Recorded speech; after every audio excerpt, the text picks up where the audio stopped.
Olá, meus queridos amigos, tudo bem com vocês? Aqui é Anderson Ferreira, do Manual do Investidor, diretamente de Londres, trazendo para você mais esse vídeo falando sobre informações importantes para você, informações importantes para sua família.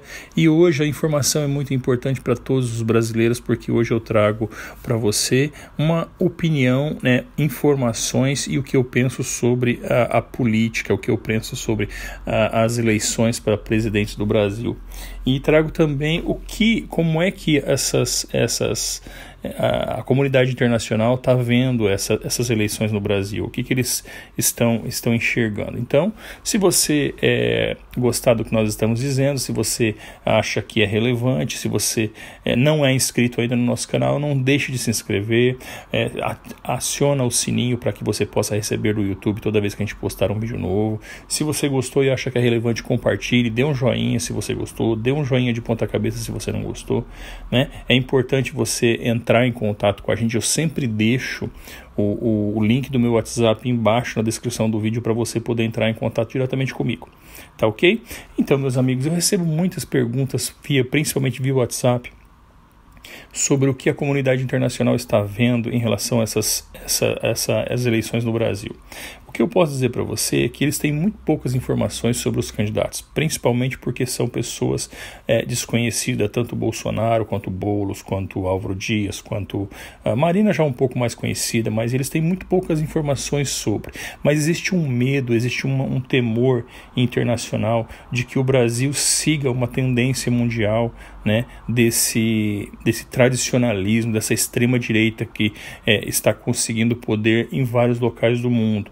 Esse movimento de direita, esse movimento de se voltar para dentro das raízes, se voltar para dentro do país, é um movimento bastante preocupante, porque a gente vê a grandes nações como os Estados Unidos, como a França, como a Alemanha, como outros países, que estão fazendo esse movimento, e existe essa tendência mundial onde esses partidos olham mais para dentro do próprio país do que de um modo geral para uma comunidade global, para uma comunidade internacional. Então existe essa preocupação, e uma preocupação um pouco maior porque existe uma tendência na América Latina de ditadores de extrema direita conseguirem o poder e fazer o que está acontecendo, acontecer o que está acontecendo em alguns países nossos vizinhos. Mas o que eu tenho para dizer para vocês é que o medo da comunidade internacional é esse, e que eles têm muito poucas informações sobre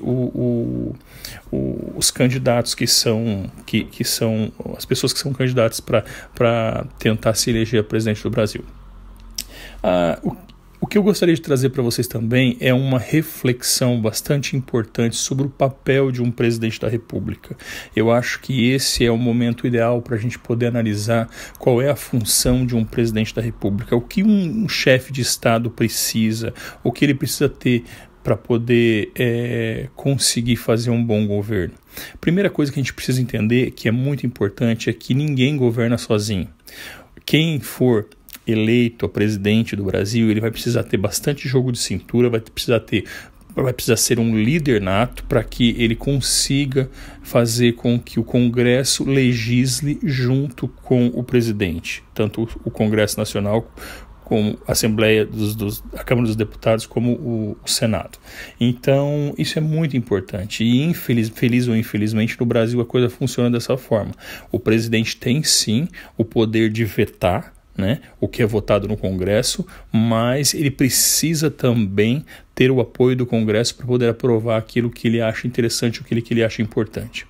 Eu acho que agora, nesse exato momento, a gente precisa tentar analisar e entender quais são as vantagens e desvantagens de cada candidato, o que cada um tem de importante, tem de bom para trazer para o nosso país. Outra coisa muito importante é a gente tentar não pensar de forma micro e sim de forma macro, É uma das coisas que a gente percebe muito aqui na Europa, principalmente, que existe um sentimento coletivo muito grande, e esse tipo de sentimento falta para o nosso povo, e a gente precisa aprender a pensar dessa forma, onde primeiro a gente pensa no coletivo para depois a gente pensar no individual. Porque é uma sequência, é uma bola de neve. Quando você pensa no individual, quando você pensa no coletivo, automaticamente o individual é beneficiado. E é exatamente assim, ao contrário que se pensa no Brasil. Primeiro se pensa no individual, né? E quando você pensa no individual, primeiro o coletivo ele é machucado, o coletivo ele é posto de lado. E é exatamente esse sentimento que nós temos que ter ao contrário. Nós temos que pensar primeiro no coletivo para depois a gente sermos beneficiados com a parte individual.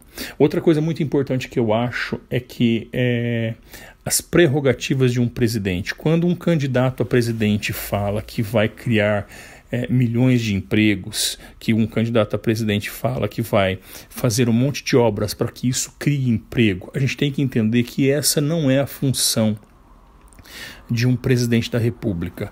Um país ele precisa ter investimentos em setores básicos, principalmente na saúde, educação e segurança. Essa prerrogativa de um presidente da República, ele tem que cuidar, o Estado tem que cuidar disso. O Estado sim tem que fazer investimentos em infraestrutura, o Estado sim tem que fazer investimentos em outras áreas, né? Mas esses investimentos, o objetivo principal dele não deve ser criar empregos. O objetivo principal desses investimentos deve ser o quê? Fazer com que o país dê condições para que a iniciativa privada, a indústria e o comércio e a agricultura consiga produzir cada vez mais, e produzindo cada vez mais vai precisar contratar mais pessoas para trabalhar. Contratando mais pessoas para trabalhar, ele vai dar a possibilidade das pessoas consumirem mais, porque elas vão estar ganhando, e isso faz a roda da economia girar. Então a prerrogativa de criar emprego não é do governo, a prerrogativa de criar emprego é da iniciativa privada, da indústria, do comércio e da agricultura. Então, tome muito cuidado quando alguém prometer para você que vai criar emprego no Brasil. Isso não é prerrogativa principal do Estado.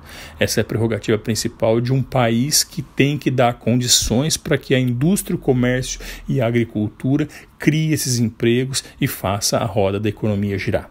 E outras séries de questões, mas o que eu acho principal são essas duas: a prerrogativa do Estado como criador ou não de emprego e o pensamento do povo brasileiro no coletivo ou no individual.